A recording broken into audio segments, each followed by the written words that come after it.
All right, good morning, Nigeria, and welcome to another compelling edition of The Big Story on Daybreak Live, where we bring context to headlines and amplify the voices shaping our nation. I'm Samson Balogu, and today we turn the spotlight on a subject that eats at the very core of our democracy, which is the Constitution Review, what Nigerians truly want.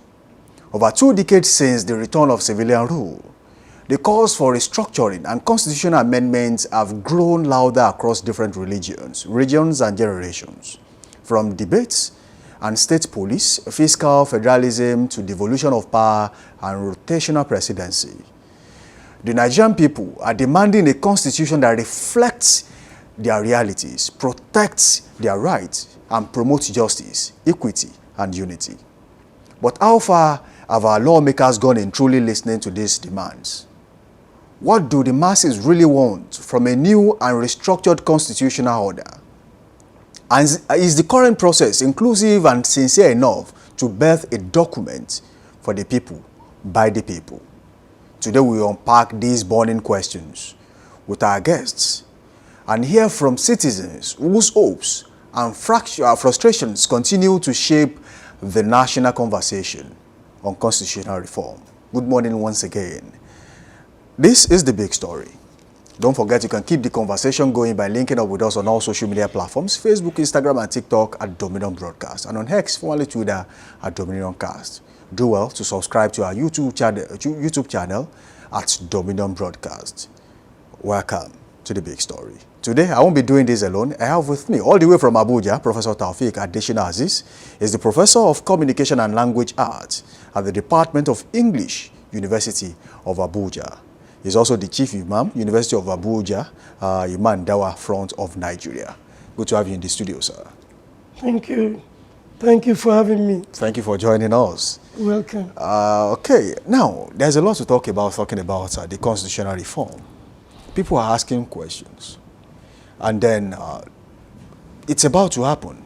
Again, we want to see it. Let's take it back a little bit. We have had the National Confab. There's the Orasai report and several other reports that till today, none of these reports have been implemented. In fact, under the Goodluck Jonathan administration, there were calls that, okay, we have had the National Confab. What is the result? And if the result is available, why are we not implementing it? Because this is a true reflection, or probably close to the true reflection of what the people of Nigeria are actually looking for. What stopped it, Professor? What stopped the implementation of the former report, before we talk about the new reforms? Yeah, once again, thank you for having me. You're welcome, sir. I don't know how much time we have, but there are questions that we should ask and clarify before we can go forward. You kept saying the people. People are asking, who are these people? Nigerians. Who are these Nigerians? You and I. Not you and I. I'm not asking any question. I'm a professor. I know what Nigeria is. It's a business. So I don't bother myself about it. And many of us professors, except politicians among us, don't. Let me start from the basis. How did we arrive at Nigeria? There were 7 great empires and kingdoms before colonialism. We have vestiges of Songhai Empire in the north, Kanem Borno Empire, now in Borno State now, Sokoto Empire in Sokoto State that spanned up to the Kwara. Sokoto Caliphate. The Sokoto Empire. You choose to call it Kafil, it's okay, Caliphate, whatever. We have the Zaria Kingdom. We have the Jukun Kingdom, Kororafa Kingdom. We had Oyo, great Oyo Empire. I'm proudly one of them. We have Benin Kingdom. We have this. They put it into our heads that we were colonized, we were civilized. No, we were conquered. It wasn't peaceful at all. Institutions were removed, demolished. And strange people were brought together. Intentionally. So that there will be no unity, no focus. There will be distractions. There will be agitations. For example, the Igbos behave like Jews. The Hausas behave like Arabs, and they may be Arabs. The Yorubas behave partly like Fulani, like Hausa, like Nupe, especially Oyo people. And the Arab-Israeli conflict that started from the beginning will continue to play out where people like them coexist. You can see the Igbos occupying everywhere in Nigeria. Buying our lands, buying our houses, buying everything. You can't buy a finger length of land in Igbo land. We don't care about all this, but we care about a constitution. What is this constitution about? It's a package to keep us there and to produce a government that will exploit, tyrannize, steal on behalf of those who created Nigeria. Creation of Nigeria was intentional. If we can make it euphemistic, àwọn Arabi ló kọ́ Japa now. Wọ́n Japa wá síbí ni. They came here, saw resources, and then decided that they should first bring education, religion. Education will be provision of schools that will produce clerks and interpreters in the church. And then that will produce clerks for the multinational companies that were exploiting our resources, especially cocoa in the southwest, granite, ice and skin in the north, oil palm in the east and the south. You know, they give us schools to produce people who administer these resources that they were stealing. And they produce the church that will make us obedient. And then schools became slave camps. You know, you were programmed to go to school, get a piece of paper, turn that piece of paper into a god, to seek, to make ends meet. No, not to make ends meet. You don't make ends meet. You can't make ends meet. To produce entitlement mentality in you, that I've gone to school, I have an evidence, give me job. Schooling to be a slave. And they package it in a beautiful name, civil servant, public servant. What is the difference between a servant and a slave? It's just name. It's just packaging. Now, they did this, and for 100 years, they succeeded in keeping us down, not allowing us to ask basic questions. I'm from the reality. And each time I wake up, I remember that we were kings. We were Alashe Ikeji Orisha. It was a check and balance, so that the Oba was Alashe. He's an authority. He makes law. But Ashetoba Tukulobangpa. In my own kingdom, we had the Oyomesi that are like the legislators. They can control situation. They can stop a laughing. That was a perfect system. These people came, replaced all this with government. Government is an administrative unit to steal. They train our people a subject under a king, Labe Oba, will now become governor and now install an Oba and now remove him. And Alafin was removed before. The later Ujele was removed by a governor, Victor Nobanjo, removed late Awujale. It doesn't make sense, and we're not asking questions. Yorùbá ò wá mọ̀ tó máa pè é, wọ́n á pè ní ìjọba ọba. Ntó jọ nìyẹn, ìjọba. And who are these people that replace the colonialists? Our own people, our own children. Most of who are vagabonds, criminals. Who put them there? Other criminals.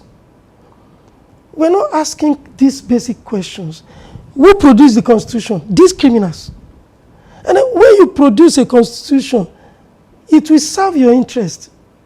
Is it possible for me to be a senator or a member of House of Representatives and put my hand on a document that will serve the interests of the people?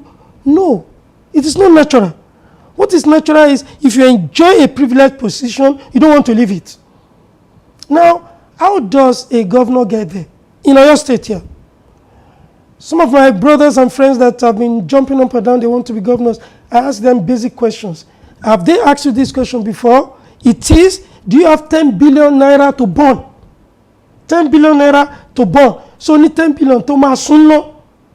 It's not you will not come back for it. To basun after burning 10 billion, then you can start campaigning. Prof, governor.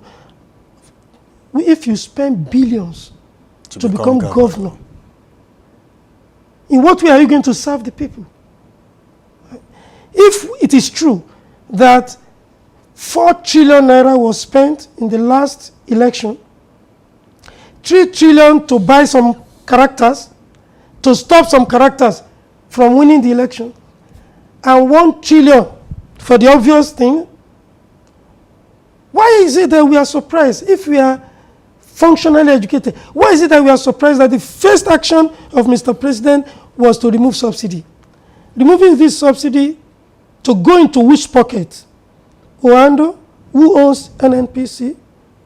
NNPC will now collect the subsidy. Who owns NNPC? Oando. Who owns Oando? Tinubu. People are not asking questions. That's a bold claim. Not claim. You can fact check. I didn't say President Tinubu, I said Tinubu. Is this a fact? Is it not fact? Is it not a fact? You're a journalist. The facts are there, obviously. Okay. Now, if we are educated, why are we surprised? Why are we not asking questions? Why were we saying it was a bold step? That was the right step in the right direction. How far have we fared? Then somebody spent so much money. He had some dollars left. There have been deals. There are issues. There have been issues. The next thing was to float the naira so that dollar became 1,000 naira. Now it's over 1,000 naira. Life is hard. But the businessman must make his money. Within 1, 2, 3 months, he had made his money. He had made his trillions. You expect this person and whoever is supported to become senator and to become functional head of that senate, whoever is supported to become governor, whoever is giving money to as governor to secure 2027, you expect all these people to come together and make laws that will serve the interests of the people? Are they going there to serve Nigeria? That's why I said, when you say people are asking, who are these people? Who are the people asking? Are you talking about 70% of Nigerians that are virtual illiterate? Virtual illiterate. They don't know their left from their right. Even, I won't be surprised that some of these facts that I'm rolling out now were strange to you, as educated as you are. Even those of us who claim to be educated, there are many things we don't know. Then we just went to school, they programmed us to believe whatever they say is correct. Okay. Now, if we want to talk about the constitutional reform that is on the table now, which specific areas of the Constitution do you believe need urgent amendment?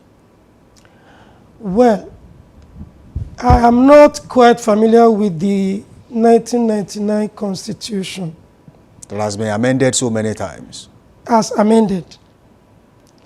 But I have a fundamental request that is not popular. It is to to democratize democracy. How? To make democracy to work. Hand over this democracy to the people. Don't create parties. Parties are already here. 3 parties. 3 warring parties. The Muslims, the Christians, the traditionalists. The Muslims in this country have a strong organization. The Christians have strong Khan and others that determine, influence, control, and virtually work out whatever happens. Whatever Khan doesn't want in this country doesn't happen. It's a political party. Whatever Supreme Council for Islamic Affairs doesn't want, especially in the north, does not happen. These are political parties. Then we just add that the Sese people, Ifa Council, were going to court over the burial of late Awujale. They are also strong. The traditional institutions are political parties. What is the idea? Let these people produce candidates. We don't need to vote. It will cost a lot of money. Democracy is too expensive anywhere in the world. Are you one of those who believe democracy should be made less expensive? Should be made costless, not less expensive, to cost us nothing. Taxpayers' money? No. When you waste this money, you do nothing when you get there. But let these 3 people come together and say, this is what we want. This is the way out. Let us produce the best from the Muslims, the best from the Christians, the best from the traditional people. Every scripture, including Ifa. I'm a Muslim, an Imam. You introduced me. But without prejudice, Ifa is an archive. Ifa has an opinion even on Christianity, on Islam. Aye labafa, aye labamole, osunga gani babowole. It's an Ifa. Ifa is 16. Computer is 16. Ifa is binary, 2 AG, AGOB. Computer is binary, 2, 0, 1. Ones and zeros. They came here to steal it. They call it Oracle. They went there, they modified it, they came back. Can they do without Oracle today? Computer Oracle. Is it not the same thing? Ifa is a very intelligent archive. It has strong philosophy. Let's have a good Ifa person to come and rule according to Ifa. Let's have a good Muslim to come and rule according to Islam. Let's have a good Christian to come and rule according to the canon law. Wouldn't there be conflict of interest along the way? There won't be. Our interest is not your religion. Our interest is your performance. Which of these religions preaches lying, corruption, all sorts of corruption? Let us give the lie to them. Instead of they causing trouble, overeating the polity, let them come and rule. So that when there is trouble, when any of them commits an offense, we hand them over to the institution that produced them. Let them come, let the Sharia take care of the Muslim that misbehaves. Wouldn't that divide Nigerians across religious lines? It won't. It will re-educate Nigerians. Nigerians will now say, okay. Because now, in the north, they are predominantly Muslims. No, let me give an example. Let me give an example. The JAM registrar. Is he doing well? According to the people. He's doing well. Isn't he doing well? Is he not doing well? He's the Secretary General of Supreme Council for Islamic Affairs. Whatever kind of integrity you want to call it, he has integrity. He has integrity. Let's find a person like that too. Reverend Bishop Hassan Kuka. Let's put him there. Let these people bring people like them from the grassroots. Let's generate people of integrity according to their faith. They're not going there to preach faith. You know, in New Zealand, in Canada, you cannot preach religion. In workplace, politics, religion, no. But you are free to practice your religion anyhow.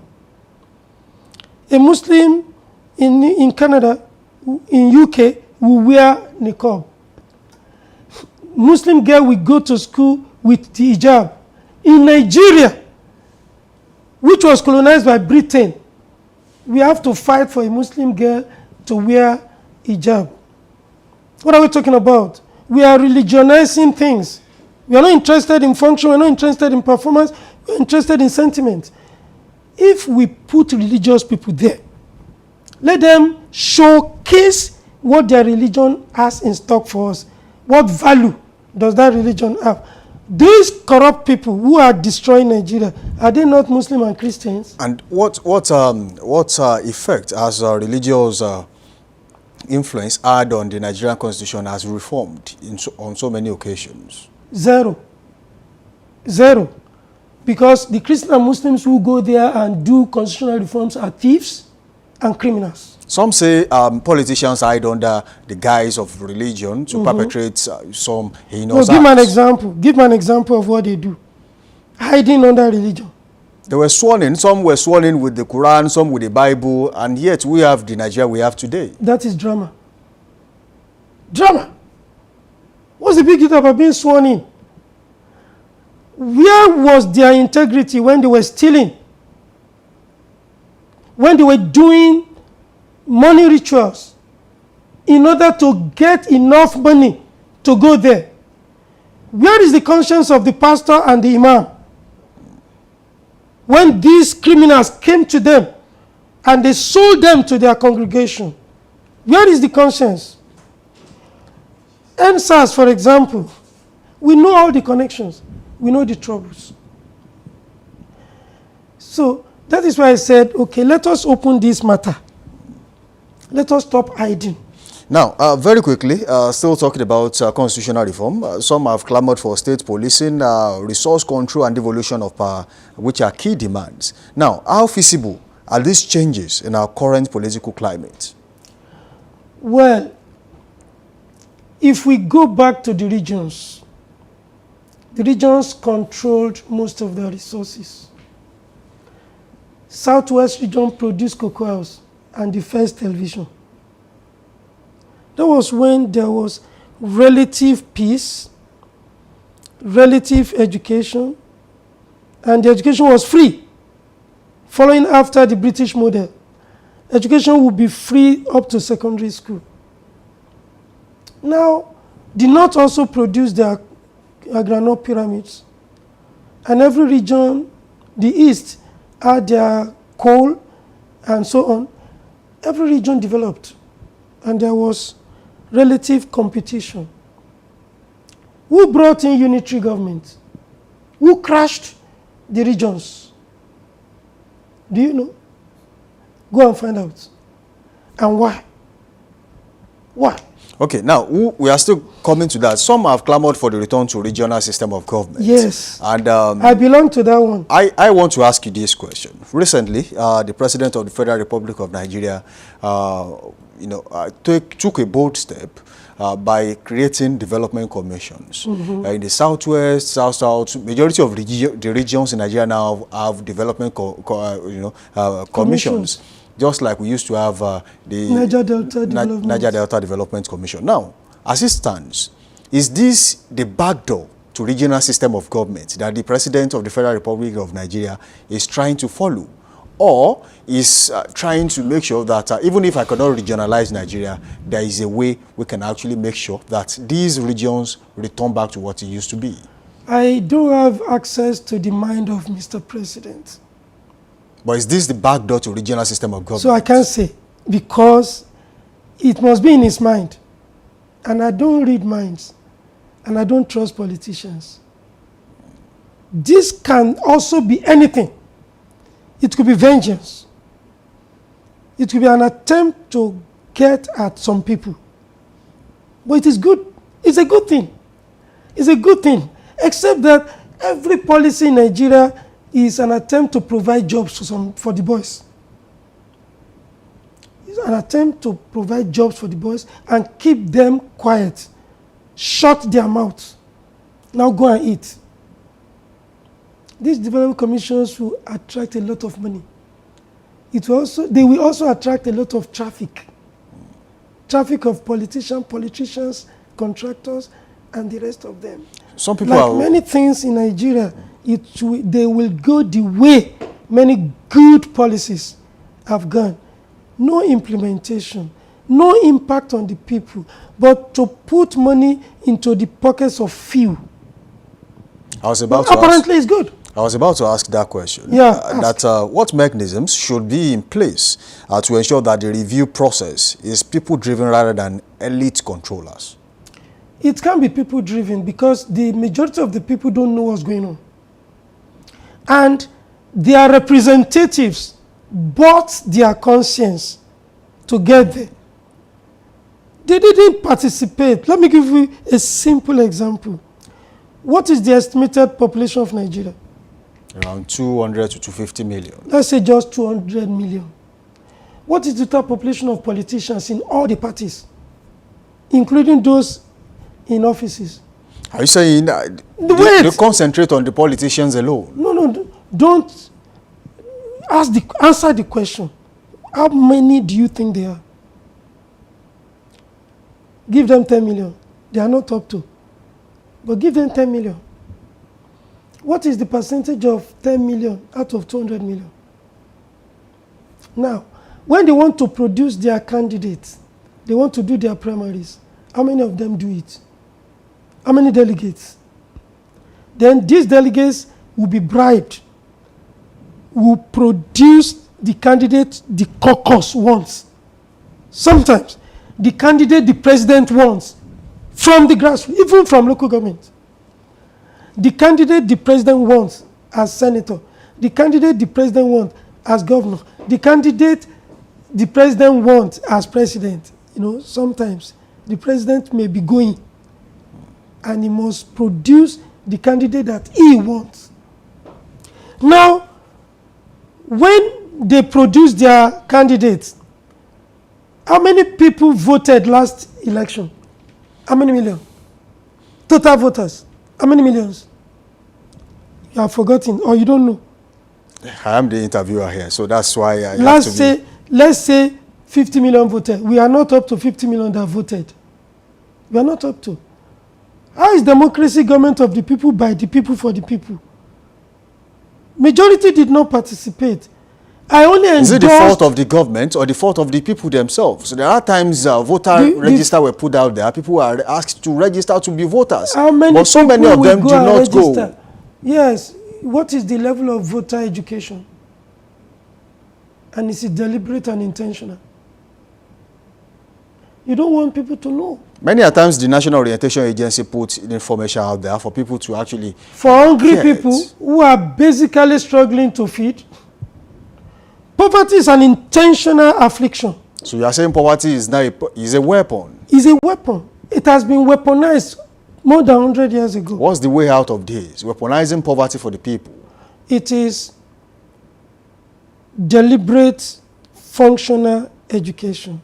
We have a school too, but this commercialized education can never produce good citizens. When we don't ask questions. Why is it that in Europe, in America, when my child reaches 18, I stop financial responsibilities on him? He's a free and independent person. Why is it that I have a 31-year-old child in my house still eating my food? Why did I have to spend my money to send my children to university? My colleagues still say that people should have access to university education. For what? I'm a professor. We don't need university education. China is leading the world in technology and other things. Commerce. China is converting its universities into polytechnics. Nigerians are converting colleges of education, polytechnic into university. Our brains have problem. We have mental issue as educated people. There used to be a time where technical colleges were the order of the day. And we were Nigerians were producing. trooping to technical colleges. We What were went producing. wrong? What went wrong? Professors got mad. We got mad. We want more universities so that people with little brains will become professors. Then they'll be earning pittance and they'll be happy. You see how stupid we were? To say that we should not retire until 70, when will I become senile? When productivity to have dropped to almost zero? I attempted to retire 3 years ago when I clocked 60. And they told me, Prof, you try it, you won't get a dime until you reach 70. So here I am, 7 hardest years for nothing. Because in the last 20 years, drones have been coming into the academics. Because we don't know the purpose of university education. It is to provide specialized education. To solve problems. ASU has become a problem to be solved. Even ASU, that should solve problems. That should solve problem is a problem to be solved. In 2020, when we were going on strike, I warned them. I was on sabbatical in Olabiso Onabanjo. I said, there will be shut down. There will be lockdown.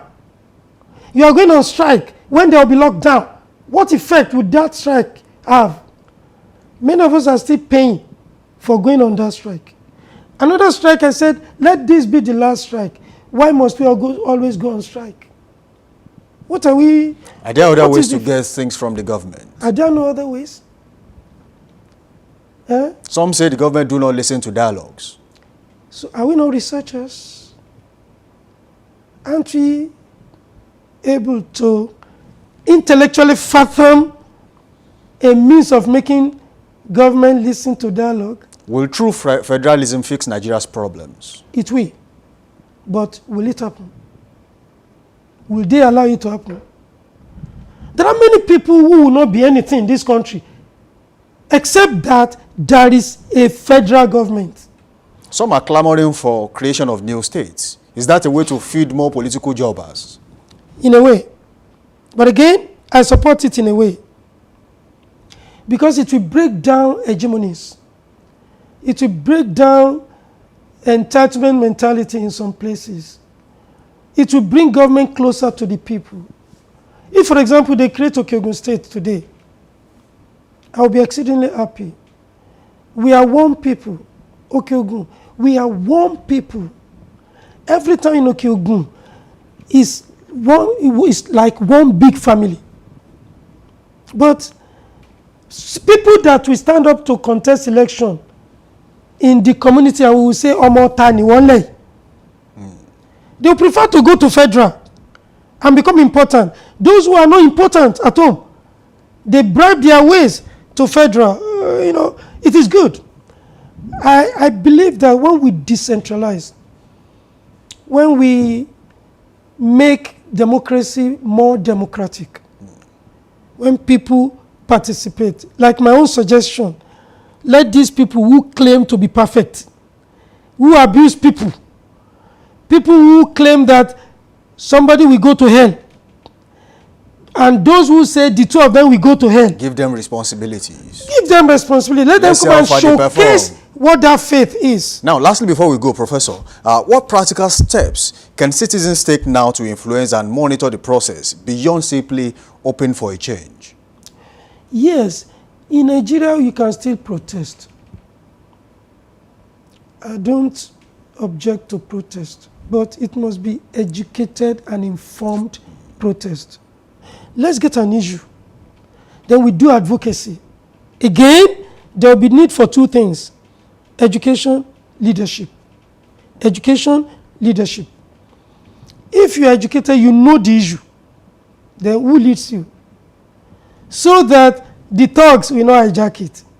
And who will make the thugs hijack it? The government you are trying to bring to table for dialogue. We send the thugs, the area boys, the Oraisa, they will send them to you to hijack simple protest. You remember NSAS? And SARS. It was hijacked by government. Prof, we simply have to go. Our time is fast spent on this show. Yeah. We say very big thank you for joining us in the studio. You're welcome. My guest has been Professor Taofeeq Adesina Aziz. He's a professor of communication and language arts at the Department of English, University of Abuja. He's also the Chief Imam, University of Abuja, Imam Dawa Front of Nigeria. Thank you for joining us in the studio today. You're welcome once again. And that's where we'll leave it on the big story today. The Constitution isn't just a document. It is the soul of a nation. And if that soul is weak or disconnected from the people, it is only a matter of time before the cracks show. As Nigeria marches on, the people must not only be heard, they must be seen in the very pages of the laws that govern them. Until next time, I am Samson Balogun. Stay informed, stay engaged, and remember, democracy thrives when the people truly own the process. All right, let's head straight on a short break, and when we return, the Break Live continues on Dominion Television.